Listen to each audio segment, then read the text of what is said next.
So if that looked cold, it absolutely was. The dashboard said 28 degrees, but what it didn't tell you is there was a nice breeze blowing out there, cutting right through you, making it feel much colder than 28. But that's okay. We had our thermals on, we were layered up, we had coats on, making it, I wouldn't say pleasant, but tolerable. And if it got cold, you could just jump in the Jeep and heat up for a minute, and no big deal. But what on earth would make us get up on a Sunday morning and drive up there to a swamp? Birds. But not just any bird. America's national symbol, the bald eagle. Yeah, during the months of February and early March, that is a gathering place for the bald eagles come back moving south. They're coming down here to feed and get out of that frozen north. So you kind of have to take the opportunity to see them when you can, because typically you don't see bald eagles very much in Utah.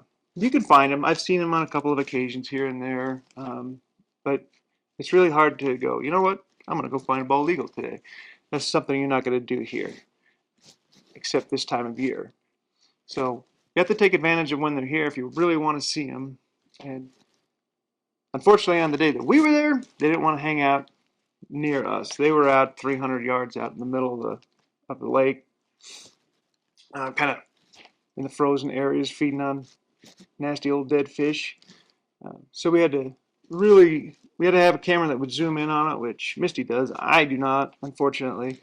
But she got a couple of snaps of them, and you could see them with your naked eye and some binoculars, and they were kind of cool to watch. I mean, there was a young one there, and then there was a full-grown adult one there.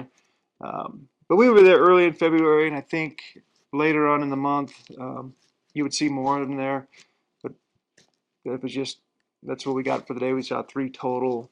One was kind of flying around. But also there was cranes there and other small little mud ducks and things like that that, well, not as attractive as a bald eagle maybe, still cool to watch. Those birds were kind of hanging out next to the shoreline where it wasn't frozen and they could swim around and dive. So you get to see those up close and personal, but not the bald eagles. They were not going to participate in our viewing pleasure. What do you do? But I would suggest if you want to see them, I'd hurry up, get up to Farmington Bay, and take a look while they're still in town.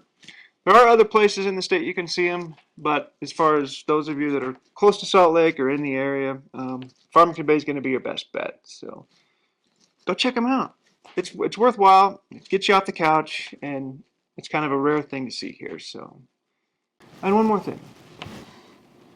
We're excited to announce that we're rolling out a brand new website that'll host our blog, give you links to videos and maybe some of the things that we review, recipes, just in all of our adventures. We'll also share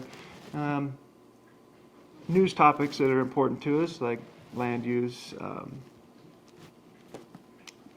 trade shows, RV shows, overland shows, anything that we find interesting, we'll share with you on that website and through our social media platforms. We're on Instagram, Facebook, and Twitter. So you can follow us there to keep up on our adventures and those things that we want to share with you that we think are important.